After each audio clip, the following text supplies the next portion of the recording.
ಒಂದು ಮಾತಾಡಿ ಚೆನ್ನಾಗಿರಪ್ಪ ಅಂತ ಹೇಳ್ಬಿಟ್ರೆ ನಮ್ಮ ಇಡೀ ಚಿತ್ರತಂಡ ನಾವು ಗೆದ್ದು ಬಿಡ್ತೀವಿ. ಇದೇ ನಾವು ಮಾತಾಡೋಕ್ಕಾಗಲ್ಲ, ಅವ್ರು ಬರ್ಬೇಕು. ಬನ್ನಿ ದಯವಿಟ್ಟು, ನೀವು ಮೇಲಿದ್ರೆ ನಾನು ಬನ್ನಿ, ನೀವು ಬನ್ನಿ ಗುರುವೆ, ದಯವಿಟ್ಟು ಬನ್ನಿ.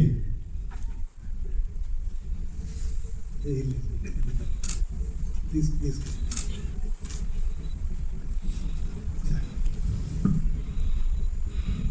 ಈಗ ಒಂದು ಸ್ವಲ್ಪ ಸಮಾಧಾನ. ಒಂದು ಬ್ಯಾಟ್ರಿ ಪಕ್ಕದಲ್ಲಿದ್ದಾಗ ಇದೆಲ್ಲ ಒಂದು ಚಾರ್ಜ್ ಆಗುತ್ತಲ್ಲ, ಆ ಥರ. ಏನಂದ್ರೆ ಸರ್ ತಾಕೂತ್ಬಿಡಿ ಇಲ್ಲ ಇಲ್ಲ ಸರ್, ಎಲ್ಲಿಂದ ಸ್ಟಾರ್ಟ್ ಮಾಡೋದು ಗೊತ್ತಾಗ್ತಿಲ್ಲ. ಈ ಮಹಾನುಭಾವರುಗಳ ಬಗ್ಗೆ ಮಾತಾಡಬೇಕು ಅಂದರೆ, ನಾವೊಂದು ಸ್ಕೂಲಿಂದ, ಕಾಶಿ ಸಾರಿ ಸ್ಕೂಲಿಂದ ಬಂದಾಗ ಒಂದೆಲ್ಲೋ ಒಂದು ಕೇಳಿಸ್ತಾ ಇತ್ತು, ಇನ್ನೊಂದು ಸ್ಕೂಲ್ ಇದೆ ಅಲ್ಲಿ, ಬಹಳ ಪವರ್ಫುಲ್ ಸ್ಕೂಲ್ ಅಂತ, KV ರಾಜು ಅವ್ರ ಸ್ಕೂಲು. ನಮಗೆ ಯಾವ ಲೆವೆಲ್ಗೆ ಫೀಡ್ಬ್ಯಾಕ್ ಆಗಿತ್ತು ಅಂದರೆ, ಅಲ್ಲಿರೋ ಬ್ಯಾಟ್ರಿಗಳು ಸಾಮಾನ್ಯ ಬ್ಯಾಟ್ರಿಗಳಲ್ಲ, ಅವು ಹತ್ರ ಹೋದರೆ ಕರೆಂಟ್ ಹೊಡಿತದೆ, ಆ ಲೆವೆಲ್ ಪವರ್ ಇರೋ ಬ್ಯಾಟ್ರಿಗಳು ಅಂತ. ಆಮೇಲೆ ಇವನ್ನೆಲ್ಲ ಮೀಟ್ ಮಾಡೋದು ಅವಕಾಶ ಸಿಕ್ತು. ಅವಾಗ ನಿಜವಾಗ್ಲೂ ನಿಮ್ಮ ಬಗ್ಗೆ ನಾನು ಇರೋ ವಿಷಯ ಹೇಳ್ತಾ ಇದ್ದೀನಿ. ಏನಂದ್ರೆ ಅದೇನೋ ಹೇಳ್ತಾರಲ್ಲ, ಏನೋ ಕೆಲವು ನದಿಗಳು ತುಂಬಿ ಹರಿತವೆ, ಏನಂದ್ರೆ ಅಣೆಕಟ್ಟು ಕಟ್ಟಿಲ್ಲ ಅಂದ್ರೆ ಕಂಟ್ರೋಲೇ ಸಿಗಲ್ಲ, ಆ ಥರ ನೀವುಗಳು. ಆ್ಯಕ್ಚುಲಿ ರವಿ ಶ್ರೀವತ್ಸ ಅವರು ಅದೇ ಥರ ತುಂಬ ಎಮೋಷನಲ್ಲು, ಅದೇ ಥರ ಅವ್ರ ಸಿನಿಮಾಗಳು ಇರುತ್ತೆ. ನೋಡಿದ್ರಲ್ಲ ಸಿನಿಮಾ, ನಿಮಗೆ ಅನಿಸಿರ್ಬೇಕು. ಆಮೇಲೆ ಇನ್ನೊಂದು ಏನು ಗೊತ್ತಾ, ಯಾವಳು ದೇವರು ಸಿಕ್ಕಾಪಟ್ಟೆ ಬ್ಯಾಟ್ರಿ ಪವರ್ ಕೊಟ್ಟರು ಸಿಕ್ಕಾಪಟ್ಟೆ ಕಷ್ಟ ಕೊಡ್ತಾನಂತೆ. ಮಾಮೂಲಿ ಅವ್ರಿಗೆ ಅಷ್ಟು ಕಷ್ಟ ಕೊಡಲ್ಲ, ಅರ್ಥ ಆಯ್ತಾ?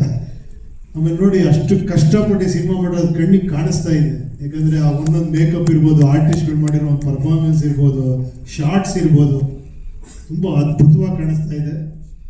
ಅಷ್ಟು ಕಷ್ಟಪಟ್ಟಿದ್ದೀರಾ.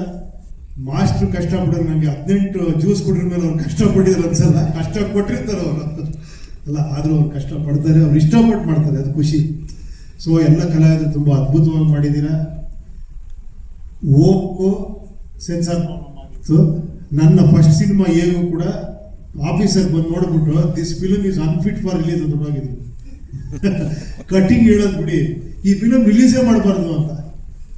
ಅದೇ ಥರ ಬಿ ಸರೋಜಮ್ಮ ಅವರ ಇದರಿಂದ ಕಾಂಟ್ರಾಸ್ಟ್ ಒಪಿನಿಯನ್ ಕೊಟ್ಟು, ಏನ್ರಿ ಸಿನಿಮಾ ಇದು ಬರ್ಬೇಕ್ರಿ ಹೊರಗಡೆ, ಒಂದು ಕಟ್ ಕೊಡಲ್ಲ ಅಂತ ಫಿಲಮ್ ರಿಲೀಸ್ ಮಾಡಿಸೋದು. ಸೆನ್ಸಾರ್ ಪ್ರಾಬ್ಲಮ್ ಆಗಿರೋದು ಒಂಥರ ಬ್ಲೆಸ್ಸಿಂಗ್ ಇನ್ ಡಿಸ್ಗೈಸ್ ಇದ್ದಂಗೆ. ಏನು ಹೇಳಿ, ಅದು ಗೊತ್ತಿಲ್ಲದೆ ಒಂದೇನೋ ಪವರ್ ಕೊಡುತ್ತೆ. ಒಳ್ಳೇದು ಆಫೀಸರ್ ಮಾಡೋದು, ಆಫೀಸರ್ ಥ್ಯಾಂಕ್ಸ್ ಹೇಳ್ತೀನಿ. ಇದೇ ಥರ ಈ ಥರ ಅದ್ಭುತವಾಗಿ ಮಾಡಿರೋ ಸಿನಿಮಾಗಳು ಸ್ವಲ್ಪ ನಿಮ್ಮ ಕಡೆಯಿಂದ ಒಂದು ಪಬ್ಲಿಸಿಟಿ ಆಗಲಿ, ಅದಕ್ಕೆ ನಿಮ್ಮೊಂದು ರಿವೈಸಿಂಗ್ ಕಮಿಟಿ ಕಳಿಸಿರೋದು. ಬಟ್ ರಿವೈಸಿಂಗ್ ಕಮಿಟಿಲಿ ಈ ಫಿಲಮ್ನ ಇಷ್ಟು ಚೆನ್ನಾಗಿ ಬಿಟ್ಟಿದ್ದಾರೆ ಅನ್ನೋದೇ ದೊಡ್ಡ ವಿಷಯ. ಯಾಕಂದರೆ ನಿಮ್ಮ ಶಾರ್ಟ್ಸ್ಗಳು ನೋಡಿದ್ರೆ, ಯಾರು ಮಾಸ್ಟರ್ ಹೇಳಿದ್ದ, ಫಸ್ಟ್ ಹೇಳಿದ್ರಂತವ್ರು, ಸರ್ ನಿಮ್ಮ ಸೆನ್ಸಾರ್ ಇದಾಗುತ್ತೆ ಅಂತ. ಬಟ್ ನಿಜವಾಗ್ಲೂ ರಿಯಲಿಸ್ಟಾಗಿ ತೆಗೆದಿದ್ದೀರಾ. ಅವ್ರಿಗೂ ನಿಮ್ಮ ಕಷ್ಟ ಅರ್ಥ ಆಗಿದೆ, ಅವ್ರು ನಿಮ್ಮ ಎಮೋಷನ್ ಅರ್ಥ ಆಗಿದೆ. ಯಾಕಂದ್ರೆ ನೀವೆಲ್ಲ ನಿಮ್ಮ ಸಿನಿಮಾಗಳೆಲ್ಲ ನೋಡ್ಕೊಂಡೇ ಬಂದಿರ್ತಾರೆ. ಅವರು ಕೂಡ ನಿಮ್ಮ ಡೈಲಾಗ್ಸ್ಗಳು ಕೇಳಂಗೆ ಇಲ್ಲ, ತುಂಬ ಅದ್ಭುತವಾಗಿ ಮಾಡಿದ್ದೀರಾ. ಖಂಡಿತ ಸಿನಿಮಾ ಆ ಪಾಸಿಟಿವ್ ವೈಬ್ರೇಷನ್ ಕಾಣಿಸ್ತಾ ಇದೆ, ಖಂಡಿತ ಒಳ್ಳೇದಾಗುತ್ತೆ. ಸೆನ್ಸಾರ್ ಪ್ರಾಬ್ಲಮ್ ಆಗಿರೋ ಎಲ್ಲ ಸಿನಿಮಾ ಸೂಪರ್ ಹಿಟ್ ಆಗಿದೆ.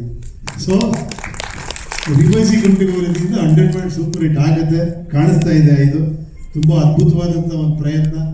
ಒಳ್ಳೇದಾಗಲಿ. ನೀವೆಲ್ಲ ಪ್ರತಿಯೊಬ್ಬರು ಕಷ್ಟಪಡ್ತಾರೆ. ಪಾಪ ನೀವು ಇಷ್ಟೆಲ್ಲ ಪಟ್ಟಿದ್ದೀರ, ಅದು ಯಾರಿಗೂ ಗೊತ್ತಿಲ್ಲ. ನೀವು ಕೇಳಬೇಕು ಗೊತ್ತಾಗುತ್ತೆ, ಒಂದೊಂದು ರೂಪಾಯಿಗೂ ಎಷ್ಟು ಕಷ್ಟಪಟ್ಟಿದ್ದೀರ ಅಂತ ಅದು ಗೊತ್ತಾಗುತ್ತೆ ಜನಸಾಮಾನ್ಯರಿಗೆ. ಖಂಡಿತ ಸಿನಿಮಾ ಸೂಪರ್ ಡೂಪರ್ ಹಿಟ್ ಮಾಡ್ತಾರೆ. ಆದಷ್ಟು ಬೇಗ ಮನೆ ಕಟ್ಟಿ ಗೃಹ ಪ್ರವೇಶಕರದ್ದು ಇನ್ನೊಂದು ಸಿನಿಮಾ ಮಾಡಿ. Thank you very much. ಪಕ್ಕದಲ್ಲಿದ್ದಾಗ ಇದೆಲ್ಲ ಒಂದು ಚಾರ್ಜ್ ಆಗುತ್ತಲ್ಲ, ಆ ಥರ. ಏನಂದ್ರೆ ಸರ್ ತಾಕೂತ್ಬಿಡಿ ಇಲ್ಲ ಇಲ್ಲ ಸರ್, ಎಲ್ಲಿಂದ ಸ್ಟಾರ್ಟ್ ಮಾಡೋದು ಗೊತ್ತಾಗ್ತಿಲ್ಲ. ಈ ಮಹಾನುಭಾವರುಗಳ ಬಗ್ಗೆ ಮಾತಾಡಬೇಕು ಅಂದರೆ, ನಾವೊಂದು ಸ್ಕೂಲಿಂದ, ಕಾಶಿ ಸಾರಿ ಸ್ಕೂಲಿಂದ ಬಂದಾಗ ಒಂದೆಲ್ಲೋ ಒಂದು ಕೇಳಿಸ್ತಾ ಇತ್ತು, ಇನ್ನೊಂದು ಸ್ಕೂಲ್ ಇದೆ ಅಲ್ಲಿ, ಬಹಳ ಪವರ್ಫುಲ್ ಸ್ಕೂಲ್ ಅಂತ, KV ರಾಜು ಅವ್ರ ಸ್ಕೂಲು. ನಮಗೆ ಯಾವ ಲೆವೆಲ್ಗೆ ಫೀಡ್ಬ್ಯಾಕ್ ಆಗಿತ್ತು ಅಂದರೆ, ಅಲ್ಲಿರೋ ಬ್ಯಾಟ್ರಿಗಳು ಸಾಮಾನ್ಯ ಬ್ಯಾಟ್ರಿಗಳಲ್ಲ, ಅವು ಹತ್ರ ಹೋದರೆ ಕರೆಂಟ್ ಹೊಡಿತದೆ, ಆ ಲೆವೆಲ್ ಪವರ್ ಇರೋ ಬ್ಯಾಟ್ರಿಗಳು ಅಂತ. ಆಮೇಲೆ ಇವನ್ನೆಲ್ಲ ಮೀಟ್ ಮಾಡೋದು ಅವಕಾಶ ಸಿಕ್ತು. ಅವಾಗ ನಿಜವಾಗ್ಲೂ ನಿಮ್ಮ ಬಗ್ಗೆ ನಾನು ಇರೋ ವಿಷಯ ಹೇಳ್ತಾ ಇದ್ದೀನಿ. ಏನಂದ್ರೆ ಅದೇನೋ ಹೇಳ್ತಾರಲ್ಲ, ಏನೋ ಕೆಲವು ನದಿಗಳು ತುಂಬಿ ಹರಿತವೆ, ಏನಂದ್ರೆ ಅಣೆಕಟ್ಟು ಕಟ್ಟಿಲ್ಲ ಅಂದ್ರೆ ಕಂಟ್ರೋಲೇ ಸಿಗಲ್ಲ, ಆ ಥರ ನೀವುಗಳು. ಆ್ಯಕ್ಚುಲಿ ರವಿ ಶ್ರೀವತ್ಸ ಅವರು ಅದೇ ಥರ ತುಂಬ ಎಮೋಷನಲ್ಲು, ಅದೇ ಥರ ಅವ್ರ ಸಿನಿಮಾಗಳು ಇರುತ್ತೆ. ನೋಡಿದ್ರಲ್ಲ ಸಿನಿಮಾ, ನಿಮಗೆ ಅನ್ಸಿರ್ಬೇಕು. ಆಮೇಲೆ ಇನ್ನೊಂದು ಏನು ಗೊತ್ತಾ, ಯಾವಾಗಲೂ ದೇವರು ಸಿಕ್ಕಾಪಟ್ಟೆ ಬ್ಯಾಟ್ರಿ ಪವರ್ ಕೊಟ್ಟರು ಸಿಕ್ಕಾಪಟ್ಟೆ ಕಷ್ಟ ಕೊಡ್ತಾನಂತೆ. ಮಾಮೂಲಿ ಅವ್ರಿಗೆ ಅಷ್ಟು ಕಷ್ಟ ಕೊಡಲ್ಲ, ಅರ್ಥ ಆಯ್ತಾ? ಆಮೇಲೆ ನೋಡಿ, ಅಷ್ಟು ಕಷ್ಟಪಟ್ಟು ಸಿನಿಮಾ ಮಾಡೋದು ಕಣ್ಣಿಗೆ ಕಾಣಿಸ್ತಾ ಇದೆ. ಯಾಕಂದ್ರೆ ಆ ಒಂದೊಂದು ಮೇಕಪ್ ಇರ್ಬೋದು, ಆರ್ಟಿಸ್ಟ್ಗಳು ಮಾಡಿರೋ ಒಂದು ಪರ್ಫಾರ್ಮೆನ್ಸ್ ಇರ್ಬೋದು, ಶಾರ್ಟ್ಸ್ ಇರ್ಬೋದು, ತುಂಬ ಅದ್ಭುತವಾಗಿ ಕಾಣಿಸ್ತಾ ಇದೆ. ಅಷ್ಟು ಕಷ್ಟಪಟ್ಟಿದ್ದೀರಾ. ಮಾಸ್ಟ್ರು ಕಷ್ಟಪಡೋರು, ನನಗೆ 18 ಜ್ಯೂಸ್ ಕೊಟ್ಟಿರ ಮೇಲೆ ಅವ್ರು ಕಷ್ಟಪಟ್ಟಿದ್ರು ಅನ್ಸಲ್ಲ, ಕಷ್ಟ ಕೊಟ್ಟಿರ್ತಾರೆ ಅವರು ಅಲ್ಲ, ಆದರೂ ಅವ್ರು ಕಷ್ಟಪಡ್ತಾರೆ, ಅವ್ರು ಇಷ್ಟಪಟ್ಟು ಮಾಡ್ತಾರೆ, ಅದು ಖುಷಿ. ಸೊ ಎಲ್ಲ ಕಲಾವಿದರು ತುಂಬ ಅದ್ಭುತವಾಗಿ ಮಾಡಿದ್ದೀರಾ. ಓಕೋ ಸೆನ್ಸಾರ್ ಆಗಿತ್ತು. ನನ್ನ ಫಸ್ಟ್ ಸಿನಿಮಾ ಹೇಗೂ ಕೂಡ ಆಫೀಸರ್ ಬಂದು ನೋಡ್ಬಿಟ್ಟು this film is unfit for release ಅಂತ ಹೋಗಿದ್ರು.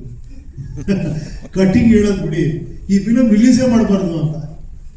ಅದೇ ಥರ ಬಿ ಸರೋಜಮ್ಮ ಅವರ ಇದರಿಂದ ಕಾಂಟ್ರಾಸ್ಟ್ ಒಪಿನಿಯನ್ ಕೊಟ್ಟು, ಏನ್ರಿ ಸಿನಿಮಾ ಇದು ಬರ್ಬೇಕ್ರಿ ಹೊರಗಡೆ, ಒಂದು ಕಟ್ ಕೊಡಲ್ಲ ಅಂತ ಫಿಲಮ್ ರಿಲೀಸ್ ಮಾಡಿಸೋದು. ಸೆನ್ಸಾರ್ ಪ್ರಾಬ್ಲಮ್ ಆಗಿರೋದು ಒಂಥರ ಬ್ಲೆಸ್ಸಿಂಗ್ ಇನ್ ಡಿಸ್ಗೈಸ್ ಇದ್ದಂಗೆ. ಏನು ಹೇಳಿ, ಅದು ಗೊತ್ತಿಲ್ಲದೆ ಒಂದೇನೋ ಒಂದು ಪವರ್ ಕೊಡುತ್ತೆ. ಒಳ್ಳೇದು ಆಫೀಸರ್ ಮಾಡೋದು, ಆಫೀಸರ್ ಥ್ಯಾಂಕ್ಸ್ ಹೇಳ್ತೀನಿ.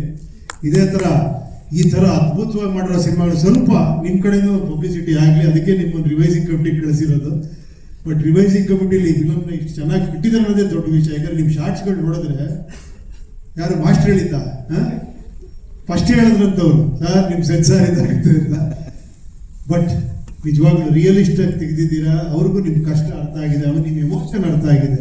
ಯಾಕಂದ್ರೆ ನೀವೆಲ್ಲ ನಿಮ್ಮ ಸಿನಿಮಾಗಳೆಲ್ಲ ನೋಡ್ಕೊಂಡೇ ಬಂದಿರ್ತಾರೆ. ಅವರು ಕೂಡ ನಿಮ್ಮ ಡೈಲಾಗ್ಸ್ಗಳು ಕೇಳಂಗೆ ಇಲ್ಲ, ತುಂಬ ಅದ್ಭುತವಾಗಿ ಮಾಡಿದ್ದೀರಾ. ಖಂಡಿತ ಸಿನಿಮಾ ಆ ಪಾಸಿಟಿವ್ ವೈಬ್ರೇಷನ್ ಕಾಣಿಸ್ತಾ ಇದೆ, ಖಂಡಿತ ಒಳ್ಳೇದಾಗುತ್ತೆ. ಸೆನ್ಸಾರ್ ಪ್ರಾಬ್ಲಮ್ ಆಗಿರೋ ಎಲ್ಲ ಸಿನಿಮಾ ಸೂಪರ್ ಹಿಟ್ ಆಗಿದೆ. ಸೊ ರಿವೈಸಿಂಗ್ ಕಮಿಟಿಗೆ ಹೋಗೋದ್ರಿಂದ 100% ಸೂಪರ್ ಹಿಟ್ ಆಗುತ್ತೆ, ಕಾಣಿಸ್ತಾ ಇದೆ. ಇದು ತುಂಬ ಅದ್ಭುತವಾದಂಥ ಒಂದು ಪ್ರಯತ್ನ.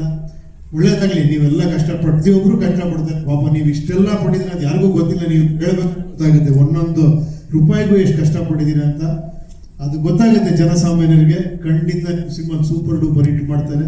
ಆದಷ್ಟು ಬೇಗ ಮನೆ ಕಟ್ಟಿ ಗೃಹ ಪ್ರವೇಶ ಕರೆದು ಇನ್ನೊಂದು ಸಿನಿಮಾ ಮಾಡಿ. Thank you very much.